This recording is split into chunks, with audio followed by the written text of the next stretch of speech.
18 horas. Notícias de Manaus, Amazonas, Brasil e do mundo. Agora na Mix.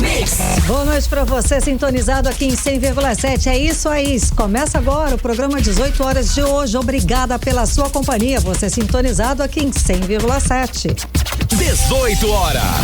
E é claro, você pode participar do 18 horas com a gente. Manda um WhatsApp pelo 994-887592. A gente quer saber o que você pensa a respeito dos assuntos que a gente fala aqui no 18 horas. E está valendo também a sua participação para você que nos acompanha ao vivo pelo YouTube. Manda sua mensagem de texto. 18 horas.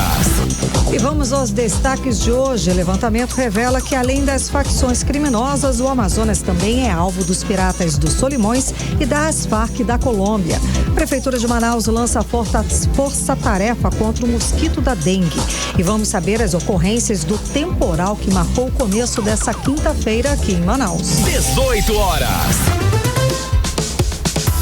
Esses e outros assuntos, os destaques do dia agora para você no programa 18 horas de hoje, dia 2 de janeiro de 2025.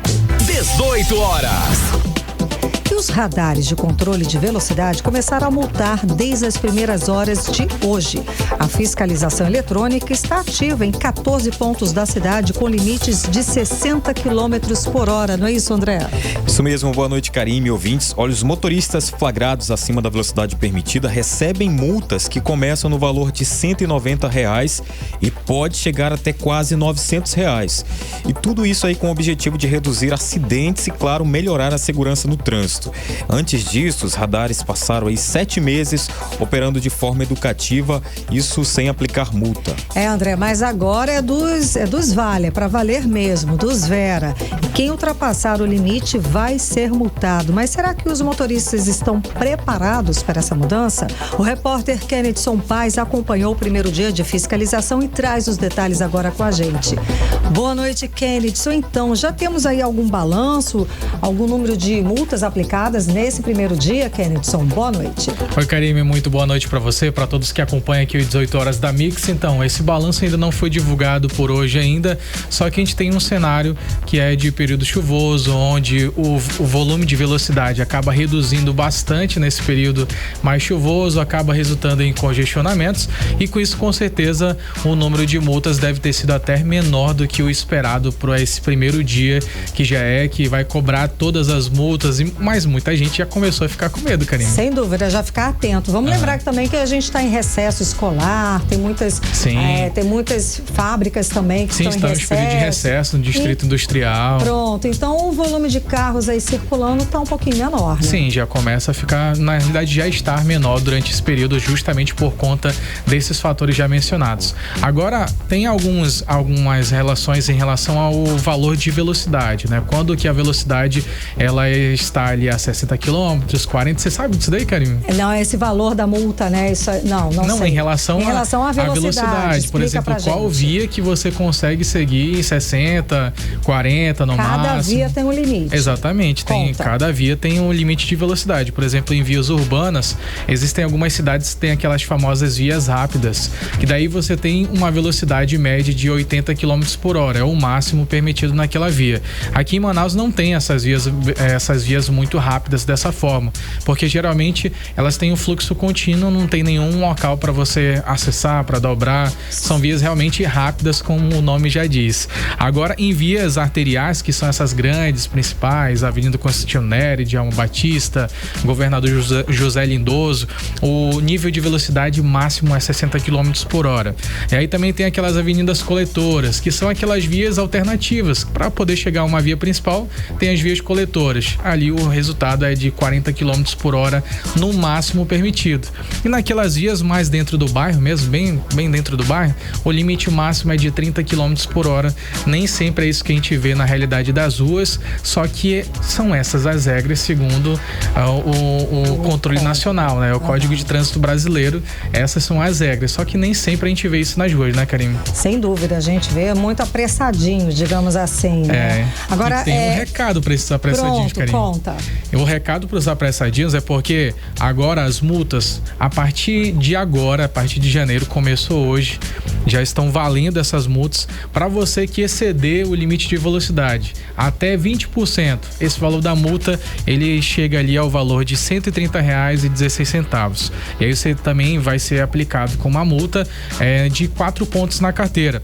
Já se você ultrapassar o limite de velocidade, exceder de 20% até 50%, esse valor chega a R$ 195,23 e aí resulta também em pontuação de 5 pontos na carteira.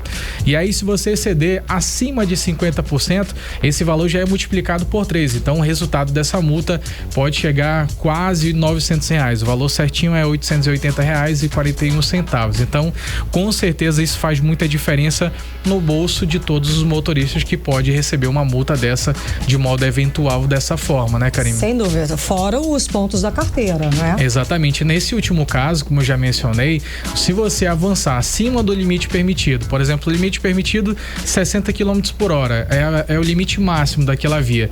Você alcança acima de 90 km por hora, você passa por um radar acima de 90 km por hora, você vai ter que pagar esse valor quase de R$ 900.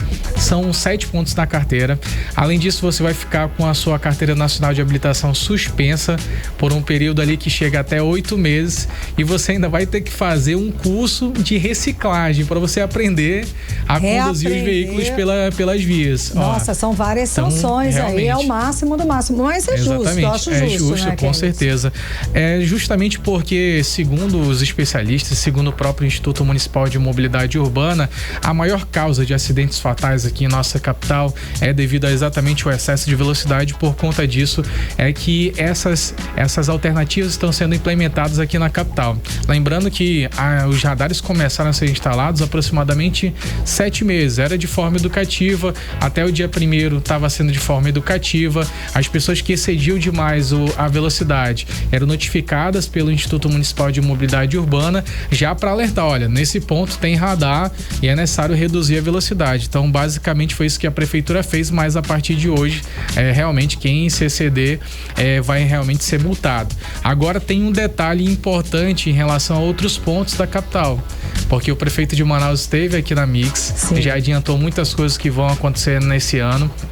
E uma delas que ele conversou inclusive com a imprensa de um modo geral foi que também vai haver radares em várias outras pistas, por exemplo, a Avenida Coronel Teixeira, ali naquela área da zona centro-oeste de Manaus. Também vai ter radares na Avenida Governador José Lindoso. Já existem alguns radares, já dá para visualizar, no entanto eles ainda não estão sinalizados, não existe placa de sinalizações.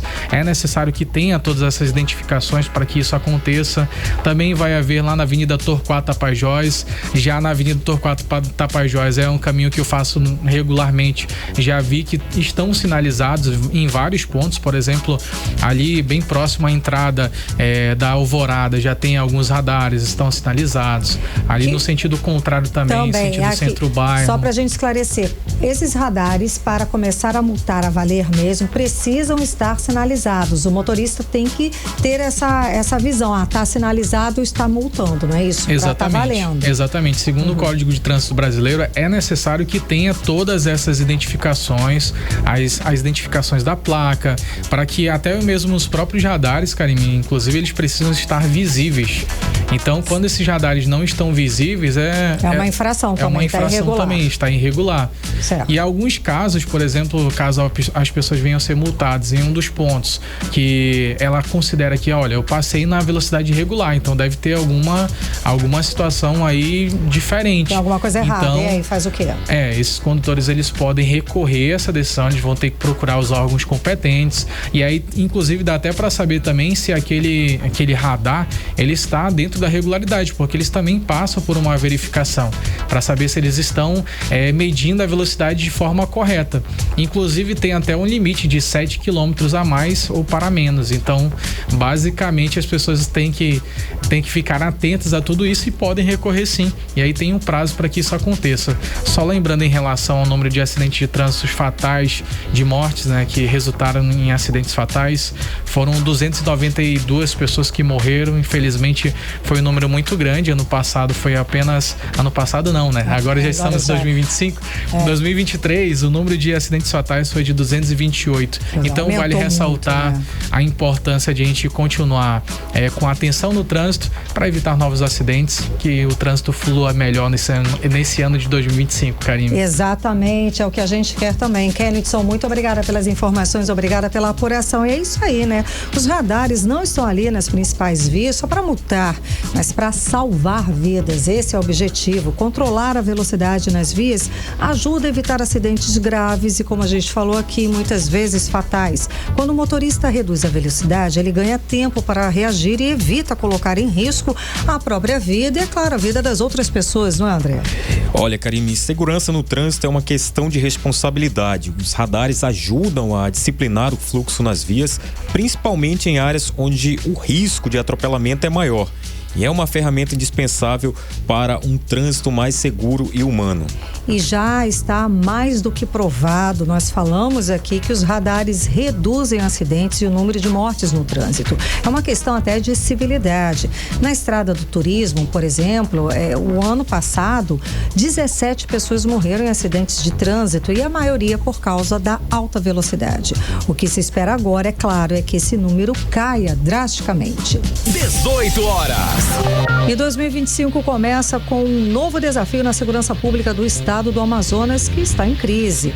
É que além das ações criminosas do PCC e do Comando Vermelho, o estado também sofre ações dos piratas do Rio Solimões e das Farc da Colômbia. Pelo menos 21 municípios do Amazonas já têm a presença dessas facções, como explica a repórter Odiné Araújo. Os Piratas do Solimões são um grupo de criminosos que vem de comunidades ribeirinhas do Rio Solimões e outros rios da região.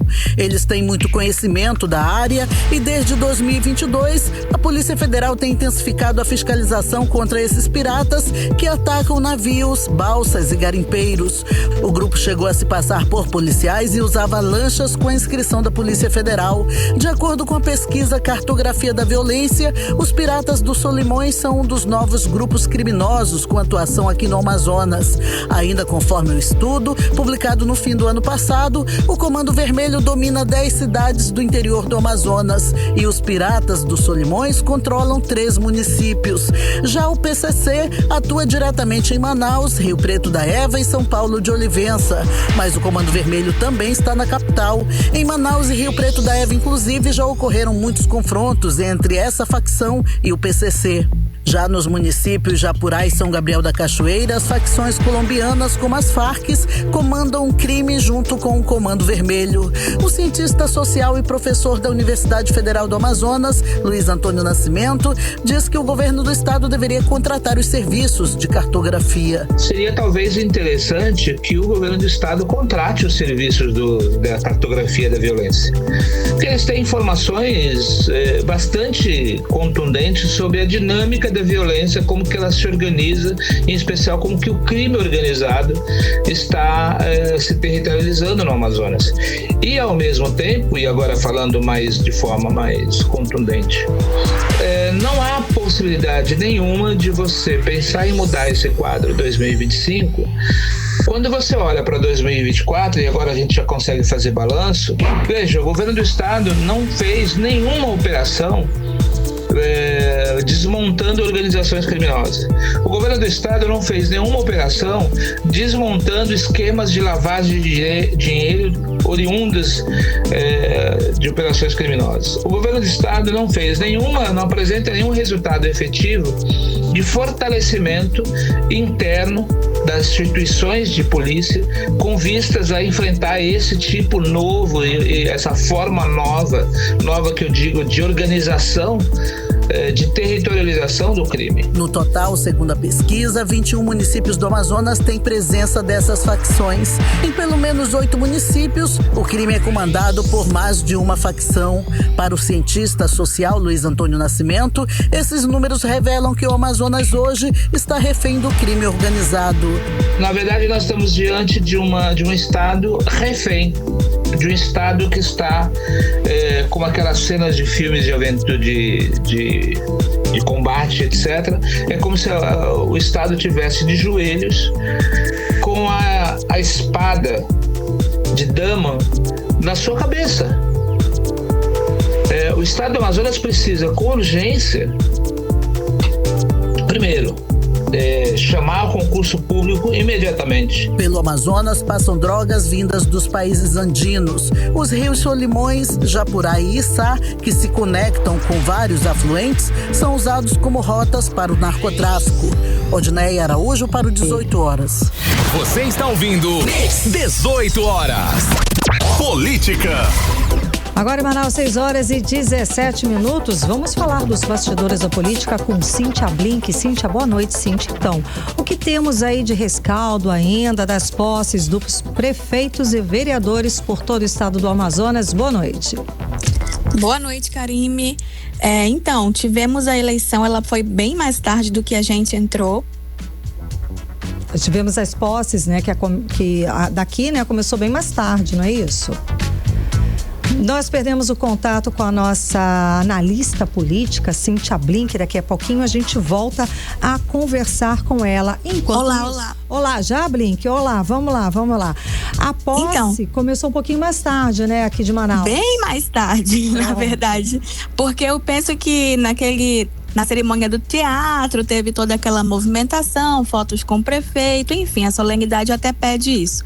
E aí, começaram bem mais tarde do que o esperado, apesar de que o resultado não surpreendeu. A gente ontem mesmo falou, até porque o prefeito Davi Almeida chegou a praticamente anunciar, né, que seria Davi Reis, era um nome que já estava aí há meses sendo falado, e aí nós tivemos realmente o posicionamento tanto de vereadores que já eram do time Davi Almeida, digamos assim, né, da base do prefeito, quanto os que antes se mostravam como o time Wilson Lima, na época em que a Câmara teve uma divisão, votando em Davi Reis.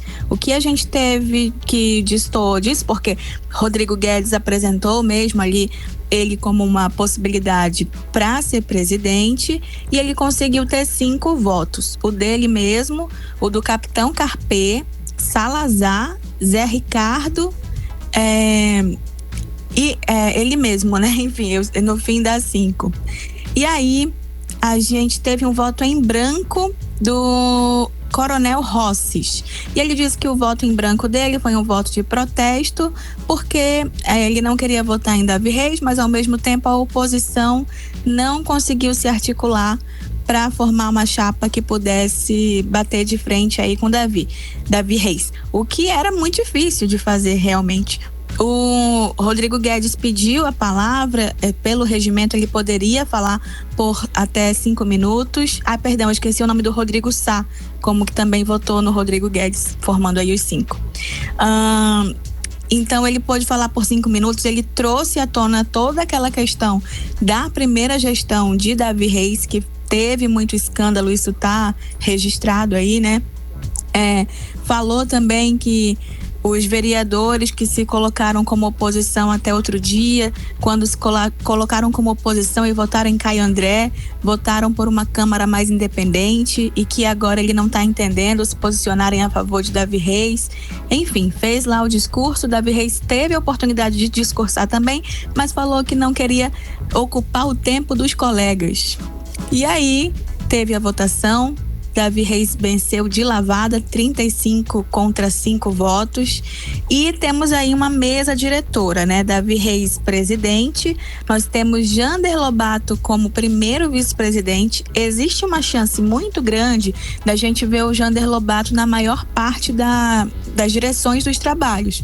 Porque a gente tem Davi Reis como alguém que falta muito à Câmara. Mesmo quando ele era presidente a primeira vez, o Wallace Oliveira, na época, era quem comandou a maior parte dos trabalhos. Então é possível que a gente vá ver muito o Jander Lobato presidindo de verdade, né? Presidindo de fato, levando a mesa ali durante os 3 dias de sessão. Aí nós temos o professor Raulzinho como segundo vice-presidente, Eduardo Assis como terceiro vice-presidente, professor Samuel como secretário-geral, Everton Assis, são 2 pessoas, Eduardo Assis e Everton Assis. O Everton Assis é primeiro secretário, Aldenor Lima, que está chegando agora, marido da deputada Joana Dark, é o segundo secretário, professora Jaqueline como terceiro secretário. Gilmar Nascimento como corregedor-geral e Rosivaldo Cordovil como ouvidor-geral. Então essa é a mesa diretora, a maior parte de gente que já estava na Câmara, mas temos aí o novato Aldedor Lima, que já chega ocupando um cargo na mesa diretora. Tá certo. Blink em Maués, Blink. Vamos ter aí uma dobradinha feminina no comando do município. Além da prefeita Marceli Veras, teremos também uma mulher na presidência da Câmara dos Vereadores. Isso mesmo, Maués tem, a primeira vez que a Maués tem uma prefeita mulher, né, uma prefeita, e aí veio com esse plus de ter uma presidente na Câmara Municipal de Maués, uma mulher também, que é a Renata Heites. Ela foi eleita com 9 votos, sendo que lá são 15 vereadores, então teve uma certa disputa. Se for comparar com Manaus, proporcionalmente foi acirrado, né? E aí a prefeita de Maués, como você falou, a Marceli Veras, ela chegou à prefeitura e encontrou um prédio que ela descreveu como abandonado. Ela falou que tem goteira, mofo, lixo acumulado, sucata espalhada. E aí, primeira ação, então, é fazer uma avaliação para uma reforma do prédio, porque de acordo com o que ela viu e apresentou imagens, né, não tem como um servidor público trabalhar por ali. E aí, ela fala também que essa mesma, digamos, reforma será levada para as ruas de Maués, para a cidade inteira. Tá certo, né, Blink? Não, imagina, né, a pessoa receber um prédio completamente deteriorado. A gente fica imaginando quem era, né, como é que deixou esse ex-prefeito. Como é que fazia, né? Como é que fazia, exatamente. Vamos seguir falando da tanta influência hoje em dia das redes sociais, que uma pesquisa revelou que muitos jovens enxergam alguns políticos como influenciadores digitais, é isso? É isso, eu estava olhando para esse estudo e eu percebi que, na verdade, muitos profissionais passam por isso, né? É até uma queixa recorrente, em especial, que eu já vi, médicos falando, porque eles se formam em medicina, aí tem o que já não é fácil, só formar em medicina não é fácil, vai para a especialidade que tem que fazer e tem que ser presente nas redes sociais, porque esse é teu cartão de visita, né? Fala de, sei lá, qualquer profissional, um dermatologista. Ok, quem é ele? Me passa o Instagram que eu vou ver. E aí, esse movimento, ele também é levado para o campo político. Então, uma parcela grande dos jovens brasileiros enxergam os políticos como influenciadores digitais. Até porque também não dá nem para culpá-los, porque o uso das redes sociais é estratégico para esses políticos. Então, olham muito para Jair Bolsonaro, para Nicolas Ferreira e seguem porque se identificam com esses personagens, com essas personas aí que criam suas imagens dentro das redes sociais. E ao mesmo tempo a gente tem o Lula como o mais seguido. Acho que aqui também pode ser por ele atualmente ser o presidente. Acho que pode ter uma influência aí. Mas de qualquer forma, hoje um político e outros profissionais, né? Na verdade, e profissionais precisam ter uma presença marcante, uma presença que faça sentido dentro da rede social, ou é quase como se ele não existisse. Então, no mundo político, em eleição, por exemplo, se não tiver ali as redes todas muito bem organizadas, é possível que você já saiu com um problema. Não importa mais se é só entregar um bom discurso, por exemplo, num debate. Claro que isso é importante, mas não dá para ignorar as redes sociais, porque as pessoas estão olhando como se fossem influenciadores tal qual Virgínia, enfim, grandes nomes aí das redes. A gente tem o exemplo do Pablo Marçal. Fez o inverso, que ele saiu das redes sociais, influenciador, é um fenômeno de redes sociais e foi candidato à prefeitura de São Paulo e chegou lá incomodando todo mundo. Ele aparece como o terceiro mais seguido, viu, nessa pesquisa. Olha aí. Pablo Marçal, que chegou ontem na política, digamos assim. Chegou ontem, mas fez o inverso, veio das redes sociais, exatamente como você falou aí dessa pesquisa. Agora, Blink, o governo Lula destinou mais de 553 milhões de reais para os pescadores artesanais da região norte. Isso ainda por causa da questão da seca histórica, não é? Exatamente, são 553 milhões e 200 mil que vem aí do Ministério da Pesca e Aquicultura para os pescadores artesanais. Os municípios do Amazonas que vão ser contemplados são Altazes, Barreirinha, Boa Vista do Ramos, Boca do Acre, Codajás, Itapiranga, Nhamundá, Nova Olinda do Norte, Novo Airão, São Gabriel da Cachoeira, São Paulo de Olivença e São Sebastião do Atumã. Para receber o seguro-defeso tem que ser um pescador artesanal, esse auxílio chama isso, né, seguro-defeso, e é aplicado aos municípios da região norte que estão em situação de emergência, considerada aí de emergência pelo governo federal, como o Karime falou, no nosso caso por conta da seca histórica. O benefício vai ser pago pela Caixa Econômica Federal em uma conta digital ou na conta do beneficiário. Caixa não pode realizar nenhum desconto no valor do auxílio. Então, esse auxílio é para chegar a todo mundo aí. Lembrando que é o valor total para ser dividido, né? Esses mais de 553 milhões de reais, claro. Exatamente. O seguro-defeso totaliza uns R$ 2.824. Tá ótimo, então. É isso? É isso. Trago mais informação para você amanhã, talvez. Sem dúvida. Obrigada pelas informações, Blink. Até amanhã. Até. 18 horas. E o prefeito Davi Almeida assinou hoje o primeiro decreto do ano para combater o mosquito Aedes aegypti, responsável por doenças como dengue, zika e chikungunya. E quem tem mais detalhes a respeito desse assunto é o repórter André Meirelles, que volta a conversar ao vivo com a gente aqui no 18 horas. Boa noite mais uma vez, André. Então, esse decreto faz parte de uma força-tarefa contra o mosquito e vai integrar várias secretarias municipais, certo, André? Quais são essas secretarias? Boa noite mais uma vez. Exatamente, Karime, boa noite para você, boa noite aos nossos ouvintes que nos acompanham nesse momento. Exatamente, hoje pela manhã foi feito ali então uma coletiva de imprensa com a presença ali do prefeito de Manaus, Davi Almeida, que ele falou dessa ação que vai acontecer neste ano de 2025, né? Já começa aí, né, o segundo mandato falando aí sobre essas ações de enfrentamento contra a dengue aqui na capital amazonense, né? Que vai reunir todas essas secretarias. Ele falou isso, né, durante essa coletiva de imprensa que aconteceu hoje pela manhã, como a gente falou aqui, e afirmou que o alerta vermelho, ele demanda aí a união das forças governamentais do município, né? Esse mosquito que também é um mosquito transmissor de outras doenças como zika, chikungunya, e é um dos vetores de febre amarela. Então vai ser feito aí junto com as secretarias toda essa força-tarefa e a gente vai acompanhar a fala agora do prefeito Davi Almeida. Eu estou assinando, elas todas vão trabalhar para que nós possamos dar o suporte e levar a informação, levar os serviços para a população. Nós precisamos muito do apoio da população. O mosquito, ele está dentro das casas, a maioria deles. E todas as forças governamentais do município estão unidas no combate ao vetor do Aedes aegypti. Portanto, é dessa forma que nós queremos trabalhar. E geralmente tem a propagação e o aumento no mês de janeiro da transmissão da dengue. Lembrando que ano passado o Brasil teve o maior número de casos registrados, notificados de dengue da história, e o maior número de pessoas de óbitos também com relação à dengue.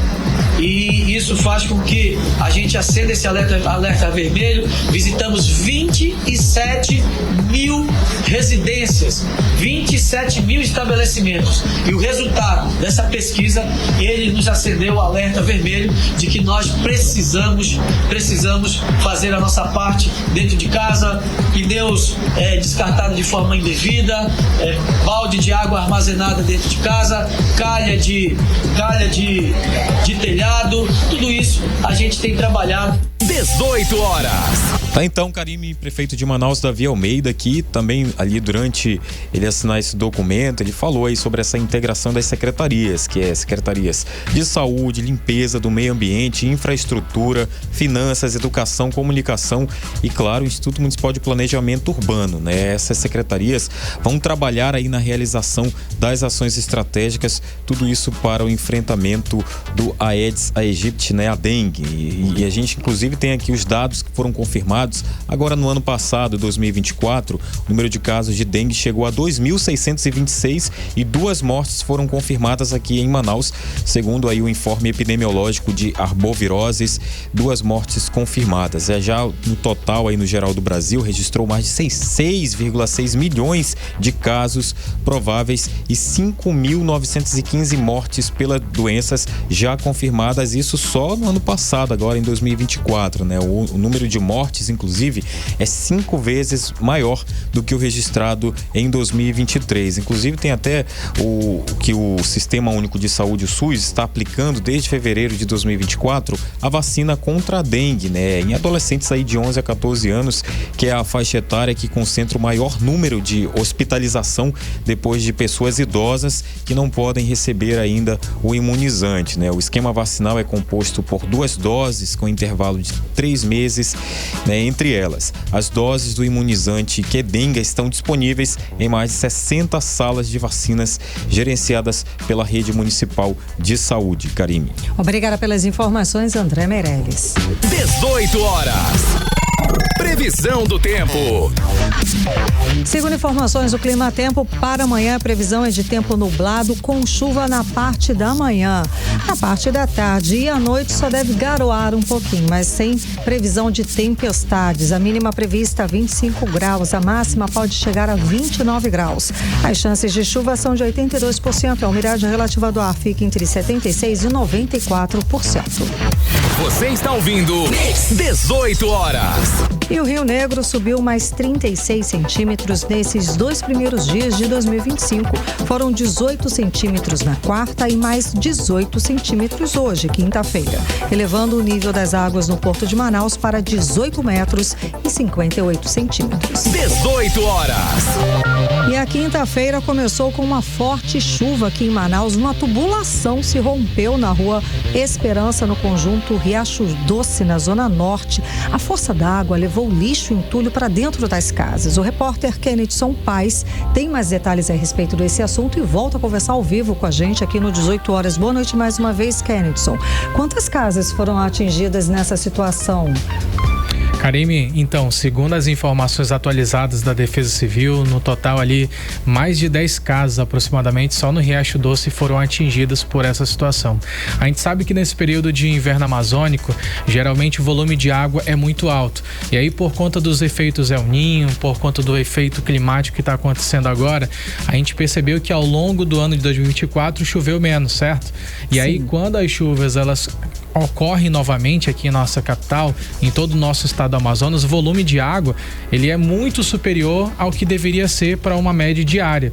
E com isso o nível da água sobe bastante, as tubulações de esgoto acabam ficando muito saturadas e com isso esse nível de água sobe demais e acaba ali inundando, não tem uma vazão constante nas tubulações de esgoto. Às vezes a tubulação de esgoto também, elas estão obstruídas e às vezes são exatamente por conta de lixos que às vezes as pessoas jogam nas ruas. As próprias pessoas não jogam direito nos locais que deveriam, verdade? Exatamente, mas também tem algumas outras coisas que ainda podem ser melhorados, por exemplo, grade de proteção em tampas de esgoto, para evitar com que os lixos fiquem entrando por ali, talvez em alguns pontos da cidade, como são as áreas da Zona Norte e Zona Leste de Manaus, existem várias áreas dali dos bairros que elas são próximos a igarapés, então naturalmente a gente já tem uns sedimentos que são constantes por ali, e aí quando chove, eles vêm acumulado de lixo, acumulado de sedimentos que já são de igarapés, que é natural, e aí com isso acaba obstruindo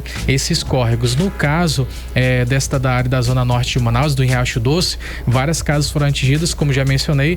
A Defesa Civil inclusive esteve ao local e conseguiu já identificar algumas casas que era necessário que recebessem ali algum tipo de benefício, algum tipo de apoio, e inclusive a Defesa Civil já encaminhou para a SEMAS, que é a Secretaria Municipal de Assistência Social. Ou seja, as casas estavam correndo risco de desabar, estavam irregulares para as pessoas ficarem lá, é isso? Na realidade não, segundo a Defesa Civil, elas não conseguiram, não identificaram nenhuma casa que corria risco de desabar. O fato é que as casas foram inundadas, afetados por muito lixo, muita lama, e aí é necessário que as pessoas acabam retirando as coisas. Inclusive o próprio José Mendes, ele que é coordenador de operações da Defesa Civil Municipal, ele traz pra gente detalhes do que ele acompanhou no local e é o que a gente vai ouvir agora.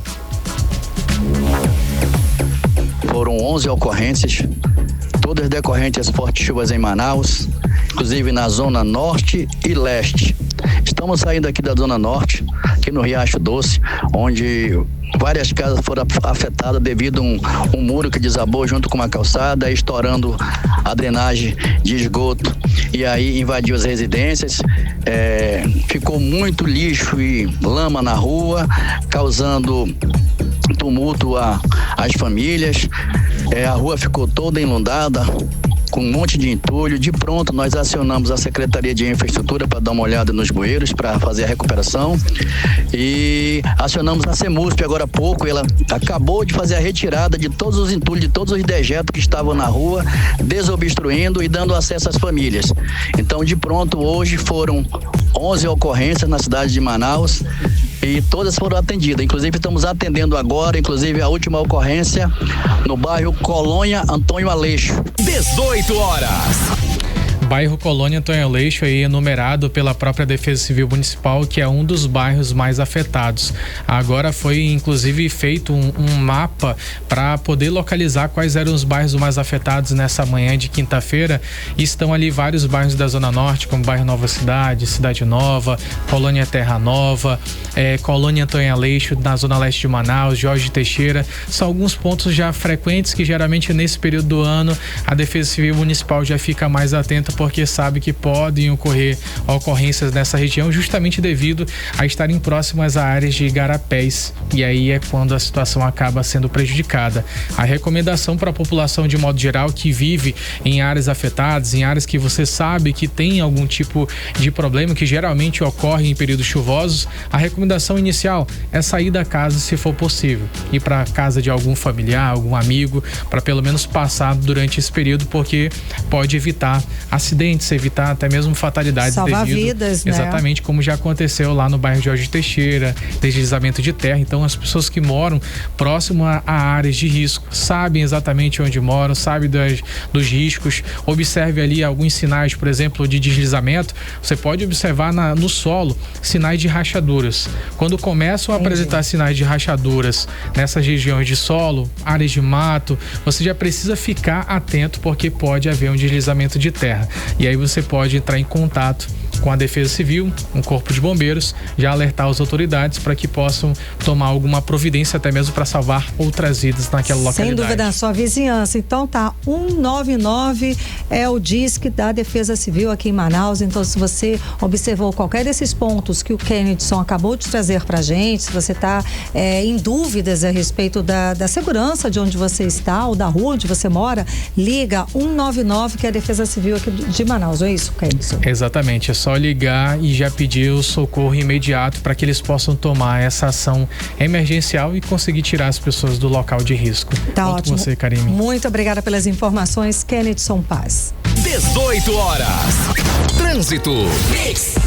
Vamos agora saber como é que está o trânsito nas principais vias da cidade. Na Avenida Djalma Batista, próximo ao Shopping Plaza, no sentido centro-bairro, tráfego fluindo sem obstáculos na via. No centro, na Avenida Floriano Peixoto, esquina com Eduardo Ribeiro, próximo ao relógio municipal, temos um trânsito com boa fluidez. Na Avenida Mário Ipiranga, próximo ao Ministério Público, TRT, trânsito tranquilo e fluindo sem retenção. As informações são de acordo com as câmeras de monitoramento de cooperação da cidade, que são transmitidas em tempo real. 18 horas. E o Ministério da Saúde enviou para o Amazonas 56 mil medicamentos para tratar a tuberculose. O remédio combina 4 tipos de medicamento num único comprimido, que facilita o tratamento da doença. Só em 2024, 200 pessoas morreram aqui no estado do Amazonas vítimas da tuberculose, como explica a repórter Odineia Araújo. O Ministério da Saúde começou a distribuir 7.800.000 doses do remédio Rifampicina 4 em 1 para todos os estados do Brasil. O Amazonas vai receber no total 56.520 unidades. A Rifampicina 4 em 1 combina 4 medicamentos em um único comprimido, facilitando o tratamento e aumentando a chance de cura. Essa medida vai garantir que os medicamentos cheguem à rede de saúde e ajudem a continuar o tratamento da tuberculose até o primeiro trimestre de 2025. O medicamento é essencial para tratar a tuberculose, ajudando os pacientes a se recuperarem e controlarem a doença. A tuberculose é uma doença infecciosa causada por uma bactéria que afeta principalmente os pulmões, mas pode atingir outros órgãos. De acordo com o epidemiologista do Ministério da Saúde, Cleidson Andrade, o tratamento dura pelo menos 6 meses e é feito com a combinação de 4 remédios diferentes. Por ser longo, muitos abandonam o tratamento ao sentirem alguma melhora. A tuberculose ela tem cura, o tratamento ele é integralmente, exclusivamente oferecido pelo SUS, só que o tratamento é longo, ele dura 6 meses. Então é importante que a pessoa doente ela faça o tratamento correto até o final, seguindo todas as orientações dos profissionais de saúde. A tuberculose ela é transmitida quando a pessoa que está doente, com a forma que acomete os pulmões, ao tossir, ao espirrar ou ao falar, ela expele no ar gotículas contendo a bactéria. A pessoa que está saudável, então, quando respira essas gotículas, ela pode se infectar com a bactéria. Os principais sintomas da doença são tosse persistente por mais de 3 semanas, febre, principalmente no final da tarde, suor à noite e perda de apetite seguido de perda de peso. Em caso desses sintomas, a pessoa pode procurar a unidade de saúde mais próxima de casa para iniciar o tratamento. O SUS, o Sistema Único de Saúde, oferece o tratamento gratuitamente e garante o acesso a esses medicamentos. No Amazonas, a medicação vai ser distribuída pela Fundação de Vigilância em Saúde do Estado. A combinação dos remédios em um só comprimido vai agilizar o tratamento da doença, que foi diagnosticada em 4.205 pessoas no Amazonas em 2024. Desse total, 243 pessoas morreram. A maioria das vítimas tinha mais de 60 anos e os homens foram as maiores vítimas fatais da tuberculose devido à dificuldade em aderir ao tratamento. No ranking dos municípios com mais casos da tuberculose estão Inhamundá, Manacapuru e Manaus. Odinei Araújo para o 18 horas. Você está ouvindo 18 horas. Agora em Manaus, 6 horas e 43 minutos. Escuta, salpicão, chester, arroz com lentilha, peru, leitão e para acompanhar uma cerveja bem gelada. Bom, desse cardápio, muitos já não querem se lembrar, não é não? Para se livrar daqueles quilinhos a mais adquiridos nas comilanças de fim de ano, as academias são encaradas agora como a grande salvação. O objetivo, vale lembrar, tá? Deve ir além do estético. Praticar atividades físicas é fundamental para manter o equilíbrio mental, a saúde dos órgãos e a longevidade. O repórter André Meirelles conversou com especialistas nesse assunto e traz os detalhes pra gente agora. Praticar atividades físicas é fundamental para manter o equilíbrio mental, a saúde dos órgãos e a longevidade. Pesquisas têm mostrado cada vez mais que exercícios regulares fazem bem ao coração, afastam a hipertensão, o diabetes e outras várias doenças, quando aliados a uma alimentação saudável e a boa rotina de sono. No entanto, especialistas alertam: é preciso cuidado e moderação na prática de exercícios para não sofrer lesões ou problemas mais graves. O médico cardiologista Aristóteles Alencar explica os detalhes. Antes você faça uma avaliação médica, ver como é que está a sua pressão, como é que está seu colesterol, seu açúcar, como é que está as suas articulações e que tipo de atividade você vai correr. Você vai exercitar, por exemplo, se você quer correr e você tem um problema ortopédico, é perigoso. Então você vai forçar muito a articulação do calcanhar, a articulação do joelho, pode causar lesão. E isso não é o objetivo da atividade física, adoecer.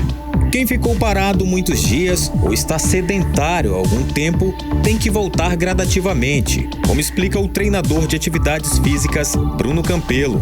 Comece de forma moderada, com exercícios mais leves e vá aumentando gradativamente a intensidade. Mantenha-se sempre hidratado, alimente-se de forma equilibrada. De acordo com o gerente de academia, Jefferson Castro, janeiro é tradicionalmente um período de alta nas academias, o que se tornou um movimento cultural no país. Nos primeiros dias de janeiro, hoje, no caso, dia 2 de janeiro de 2025, já temos uma procura muito grande, gente todo o tempo mandando mensagem nas redes sociais, no WhatsApp, procurando saber dos planos e já vindo se matricular já para criar novos hábitos, né, para o ano de 2025. Para a saúde do coração, o médico cardiologista Aristóteles Alencar orienta que é preciso fazer uma consulta com um profissional antes do início das atividades. É importante que você faça uma avaliação prévia, um exame de sangue, um eletrocardiograma, medir sua pressão arterial e depois vai definir a atividade física. É bom você sempre combinar tanto a atividade aeróbica, que seria caminhada, uma corrida leve, uma natação, com uma atividade localizada com a musculação. Mas, de preferência, que essas atividades sejam orientadas pelo professor de educação física. O treinador Luiz Felipe Monteiro orienta pelo menos 3 vezes atividades físicas na semana. A recomendação mundial fala que você precisa treinar pelo menos 30 minutos de forma moderada ou 20 de forma mais vigorosa, de forma mais forte. Pelo menos 3 vezes na semana. Além de ajudar a prevenir doenças, redução do estresse, melhora na cognição, além também de ajudar na socialização. Para manter uma boa alimentação, a nutricionista Luciana Anjos orienta que é preciso foco combinado com a atividade física. Então precisamos manter o foco não somente nessa data, não somente por esse motivo, mas principalmente pela saúde, né? Vai muito além da estética. Então precisamos manter o foco com a alimentação saudável, 50% alimentação saudável e 50% atividade física. Não tem para onde correr. Ou tem, né? Para academia ou correr, fazer corrida, maratonas, do jeito que você gostar, ou qualquer outro tipo de esporte. O que não dá é para ficar parado e ver as consequências, né, as sequelas dessa acomodação, desse sedentarismo. André Meirelles para o 18 horas. Você está ouvindo 18 horas. Economia. E vamos aos indicadores econômicos de hoje. O dólar fechou em queda de 0,28%, cotado a R$ 6,16. O euro fechou em queda de 1,66%, cotado aos R$ 6,31. O Bitcoin registrou alta de 2,31%, cotado a R$ 602.710. E o Ibovespa fechou em queda de 0,03% e fechou aos 120.243 pontos. E as vendas das indústrias de eletroeletrônicos em 2024 tiveram o melhor resultado para o setor dos últimos 10 anos, como explica a repórter Odineia Araújo.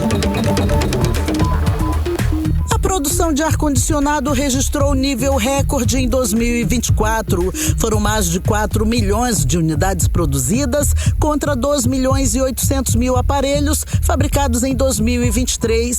Com isso, o Brasil se manteve em 2024 como o segundo maior polo produtor de ar-condicionado do mundo. Mas as indústrias de eletroeletrônicos também comemoram as vendas em todo o segmento da linha branca, que reúne geladeiras, fogões, máquinas de lavar, entre outros. Só nesse segmento, o crescimento foi de mais de 11 milhões de unidades vendidas contra mais de 9 milhões de 2023.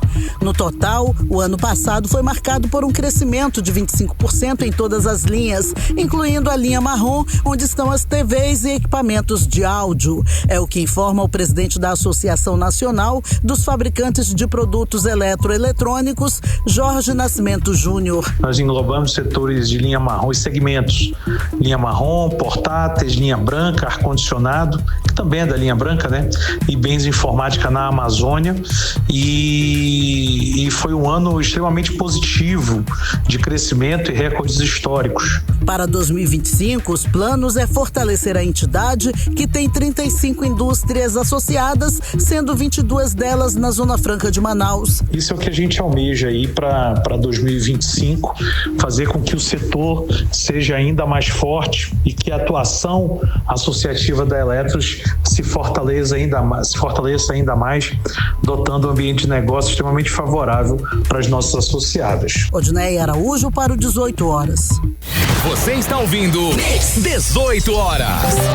E entramos 2025 com um velho impasse da venda da Amazonas Energia para o grupo Âmbar dos irmãos Batista. Agora, a Agência Nacional de Energia Elétrica determinou o repasse de 91 milhões de reais para a Amazonas Energia para cumprir uma decisão da Justiça Federal. Vamos entender melhor essa história agora com o repórter Kennethson Paes. A Agência Nacional de Energia Elétrica, a ANEEL, determinou que a Câmara de Comercialização de Energia Elétrica inicie os repasses de 91 milhões de reais para a Amazonas Energia. A decisão faz parte do processo de transferência do controle da distribuidora para a Âmbar Energia, do grupo JIF. O despacho foi assinado pela diretora-geral substituta da ANEEL, Agnes da Costa, e foi baseado em uma decisão da Justiça Federal do Amazonas, que validou a transferência e prorrogou os prazos para entrega de documentos. Segundo a diretora, desta forma será feito o repasse de 91 milhões de reais para a Amazonas Energia, decorrentes das flexibilizações regulatórias a serem cobertas com recursos da conta de consumo de combustíveis. Os repasses, que serão feitos pela Câmara, estão ligados à flexibilidade dos critérios de eficiência sobre as perdas não técnicas, os chamados gatos de energia, um problema crônico no estado. A juíza Jaisa Frache, da primeira Vara Federal Civil do Amazonas, destacou que algumas etapas do processo dependem de outras instituições, como a junta comercial, o que justificou a prorrogação dos prazos por mais de 60 dias. A flexibilização regulatória e os repasses fazem parte da medida provisória 1232/2024, que busca o reequilíbrio financeiro da Amazonas Energia. Segundo a distribuidora, as etapas para a transferência estão sendo cumpridas, mas o processo depende do empenho de outras instituições. Kennethson Paes para o 18 horas. Você está ouvindo 18 horas. Agora em Manaus, 6 horas e 53 minutos e 2024 fechou o ano com recorde de incêndio na Amazônia Legal. Segundo dados do INPE, foram detectados mais de 140 mil focos de queimadas, um aumento de 42% em relação a 2023. O repórter André Meirelles volta a conversar ao vivo com a gente aqui no 18 horas, ele que tem mais informações a respeito do assunto. Boa noite mais uma vez, André. Então, conta pra gente, esse recorde de incêndios na floresta amazônica tem a ver com a seca prolongada que atingiu a região, André? Exatamente, Karime, boa noite mais uma vez para você, aos ouvintes. Essa combinação entre a seca severa, que foi gravada pelo El Niño, e as queimadas intencionais para a abertura de áreas agrícolas criou aí um cenário desolador. O impacto foi tão intenso que a fumaça gerada aí chegou a grandes centros urbanos, né, como Brasília, Rio de Janeiro e São Paulo, e causou ali poluição atmosférica e agravando tanto aí problemas respiratórios também em toda a parte do país, né? E também, segundo aí os dados, né, do INPE, entre agosto de 2023 e agosto de 2024, mais ou menos 12 meses, houve uma redução de 30%, né, o menor índice de 9 anos. Isso mostra que com esforços consistentes é possível reverter aí essa degradação da floresta, né? Mas, e mesmo que tendo aí esse combate, foram 278,3 mil focos de incêndios em 2024, segundo o INPE. E isso aí acabou, em relação de 2024 em relação com 2023 houve um aumento de 46,5%, né? Inclusive até o governo federal investiu cerca de 514 milhões de reais em ações de combate às queimadas e empregando aí as Forças Armadas e a Força Nacional para apoiar aí no controle dos incêndios, mas mesmo assim muitos criticaram a insuficiência das ações para prevenir novos episódios, né? Já que essa mesma situação já tinha acontecido no ano de 2023 e praticamente se replicou em 2024, onde aqui na capital amazonense, em todo o estado do Amazonas, todos puderam sentir como sentiram em 2023 o peso que foi essa fumaça que trouxe aí inclusive vários problemas de saúde para as pessoas, né? Agora essa situação do desmatamento, das queimadas, também a gente acompanhou a fala do Lucas Ferrante, que é biólogo e pesquisador da USP. Ele fez uma entrevista à CNN, a gente tirou um trecho da entrevista dele que ele falou até mesmo da situação da BR-319, que é uma discussão aí que sempre acontece, né? E ele falou aí que também é uma das questões que contribui com esse aumento dos desmatamentos e das queimadas. Vamos acompanhar. Principalmente essas queimadas estão migrando pela rodovia BR-319. Né? Por exemplo, um estudo em conjunto que nós fizemos com o Senzipan, que é o Centro Gestor e Operacional do Sistema de Proteção da Amazônia, que envolve pessoas da PF, né, do Exército Brasileiro, nós demonstramos que essa área, se a rodovia BR-319 for pavimentada, não vai existir contingente suficiente no Brasil para fiscalizar as queimadas e o desmatamento. Esse é um dado extremamente importante. E nós temos ainda alguns agravos na situação. O próprio governador do Amazonas, Wilson Lima, defendeu a rodovia como uma solução à seca. E é importante falar que a rodovia não conecta os municípios afetados pela seca, como demonstrou um estudo nosso no Journal of Racial and Ethnic Health Disparities. Né? Só o desmatamento no trecho do meio da rodovia aumentou em 400%, por exemplo, os casos de malária, além das queimadas, né? 18 horas. Tá aí, Karime, a fala do Lucas Ferrante, que é biólogo e pesquisador da USP, falando aí também que, segundo as pesquisas, né, dele, que ele participa desse grupo de pesquisas também, no ver ali até a BR-319 também é uma das questões que contribuíram e pode continuar, segundo ele, contribuindo aí para mais desmatamentos e queimadas. Obrigada pelas informações, André Meirelles. Você está ouvindo 18 horas. Bom, André, você tem algumas atualizações pra gente? Continua conversando. E é o seguinte, é porque a gente recebeu, né, essa informação, umas imagens nas redes sociais. A gente viu que teve festa de Réveillon, onde as pessoas fizeram fila para receber drogas, é isso? Ah, sim. Vamos lá atualizar essa situação aqui, inclusive em grupos de WhatsApp, de Telegram, nas redes sociais, ali no Instagram, TikTok. Esse vídeo está sendo viralizado, compartilhado, não só aqui em Manaus, no Amazonas, mas em todo o Brasil. E isso a gente consegue acompanhar através dos comentários. Pessoas de outros estados, de outras cidades, começam a comentar aí que um vídeo que foi compartilhado nas redes sociais mostra aí traficantes distribuindo drogas, isso a céu aberto, durante uma festa de Ano Novo que aconteceu no bairro Morro da Liberdade, na zona sul de Manaus. Nessas imagens é possível ver usuários que eles formam uma fila ali para receber os entorpecentes, né? O caso aconteceu em frente a um conjunto habitacional do Programa Social e Ambiental dos Igarapés em Manaus, que é o Prosamin. Essas imagens, elas vão mostrando ali que os traficantes estão sentados em uma mesa com duas balanças de precisão, onde pesavam ali as drogas antes de distribuírem ali. A fila dos usuários para receber as porções de entorpecentes se estendeu ali pela calçada e, ao receber a droga, os usuários comemoravam a ação ilegal, né? E inclusive a gente entrou até em contato com a Secretaria de Segurança Pública, que informou que, depois de tomar conhecimento desse vídeo, solicitou à Polícia Civil do Amazonas e às agências de inteligência e instauração de procedimento aí para apurar esta ocorrência. E a gente continua acompanhando esse caso, né, Karim? Se vai ser instaurado aí, né, um procedimento para apurar a ocorrência, investigação, que se trata ali de tráfico de drogas, com certeza a gente vai continuar acompanhando esse caso, que a polícia então deve trabalhar assim, investigando, fazendo reconhecimento para fazer a autuação dos responsáveis, Karine. Obrigada pelas informações, André Meirelles. 18 horas. Vamos conferir. Outros destaques agora do dia. Ok, autoridades palestinas suspendem temporariamente o sinal do canal da Al Jazeera. Nos Estados Unidos vão ter que devolver para o Brasil esmeralda encontrado na Bahia e que foi exportado ilegalmente para o território americano, né? O valor estimado da pedra é de $1 bilhão. Ainda nos Estados Unidos, 4 homens abriram fogo contra um grupo de pessoas do lado de fora de uma casa noturna. 10 pessoas ficaram feridas. E o governo Lula decide enviar embaixada para a posse do presidente da Venezuela, Nicolás Maduro. Seguimos agora direto para o editorial 18 horas. Editorial 18 horas. O INPE revelou um dado alarmante.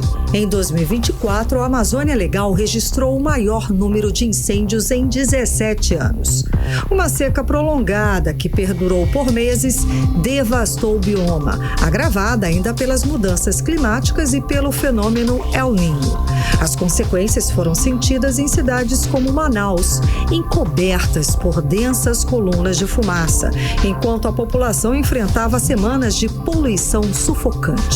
E o mais chocante, especialistas apontam que a maioria desses incêndios foi provocada de forma deliberada, expondo o descaso com a maior floresta tropical do mundo.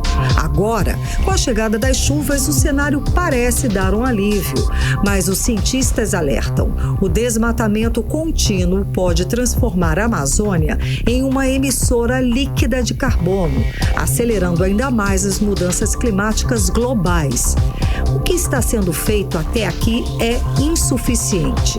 É urgente que em 2025 as autoridades atuem com mais firmeza e competência para barrar a destruição da floresta. A Amazônia não é só um patrimônio do Brasil, é vital para o equilíbrio climático do planeta. É hora de agir. 18 horas. De hoje fica por aqui. Obrigada pela sua companhia, obrigada pela sua audiência. Amanhã a gente volta. Um beijo. Você ouviu 18 horas. As notícias do Brasil e do mundo. De volta amanhã.